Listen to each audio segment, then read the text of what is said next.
মোদির সবথেকে বড় দুশ্চিন্তা হয়ে দাঁড়িয়েছে ধ্রুব রাঠি। বিজেপি সরকারকে যেন একাই বিধ্বস্ত করে দিয়েছে। তার চ্যানেলের কয়েকটি ভিডিওতে অ্যান্টি মোদি ও বিজেপির কিছু অনৈতিক কর্মকাণ্ড তুলে ধরেছেন ধ্রুব রাঠি। আসলে কে এই ধ্রুব রাঠি, আর কেনই বা মোদির পথের কাঁটা হয়ে দাঁড়িয়েছে এই ভারতীয় ইউটিউবার? ধ্রুব রাঠি তার চ্যানেলের রিসেন্ট ভিডিওগুলোতে মোদি সরকারের অপকর্মের এমন কিছু তথ্য উপস্থাপন করেছেন যা ভারতের মানুষকে চমকে দিয়েছে। সাধারণত কন্টেন্ট ক্রিয়েটর বা সোশ্যাল মিডিয়া ইনফ্লুয়েন্সাররা রাজনৈতিক নেতাদের বিভিন্নভাবে প্রমোট করে থাকেন। মূলত রাজনৈতিক নেতাদের বিরুদ্ধে কথা বলতে স্বাচ্ছন্দ্য বোধ করেন না কন্টেন্ট ক্রিয়েটররা। এখানে বিরোধী দলের নেতারা পর্যন্ত মোদির বিরুদ্ধে কথা বলতে কয়েকবার ভাবছেন, সেখানে ধ্রুব রাঠি মোদিকে হিটলারের সাথে তুলনা করেছেন।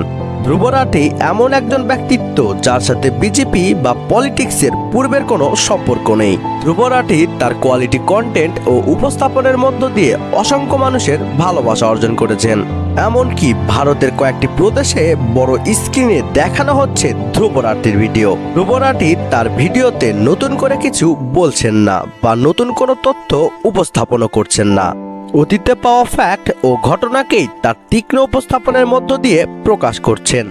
তার মূল উদ্দেশ্য ভারতের ডেমোক্রেসি বা গণতন্ত্রকে প্রতিষ্ঠা করা।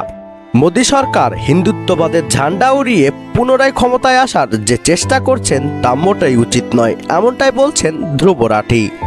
ধ্রুব রাঠি তার ভিডিওতে ভারতের প্রধানমন্ত্রী মোদিকে ভীতু ও মিথ্যাবাদী বলে সম্বোধন করেন। কেন বিগত কয়েক বছরে মোদি কোনো প্রেস কনফারেন্স করেননি তা নিয়ে প্রশ্ন তুলেছেন এই কন্টেন্ট ক্রিয়েটর। তার রিসেন্ট কয়েকটি ভিডিও থেকে এমন কিছু ফ্যাক্ট উঠে আসে যা মোদি সরকারকে বিভিন্ন প্রশ্নের মুখে ঠেলে দিচ্ছে।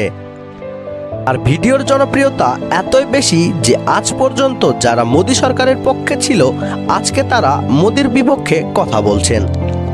একজন কন্টেন্ট ক্রিয়েটর যে এইভাবে একটি রাজনৈতিক দলের দুশ্চিন্তার কারণ হয়ে দাঁড়াবে তা হয়তো বিজেপির ধারণাও করতে পারেনি।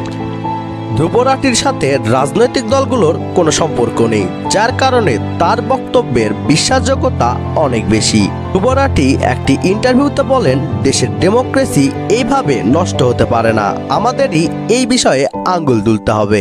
ধ্রুব রাঠি বিজেপি সরকারের দিকে প্রশ্ন ছুড়ে দিয়ে যে সাহসিকতার পরিচয় দিয়েছেন তা সত্যি অসাধারণ। আপনাদের কি মনে হয় ধ্রুব রাঠি যা করছেন তা কি ঠিক করছেন?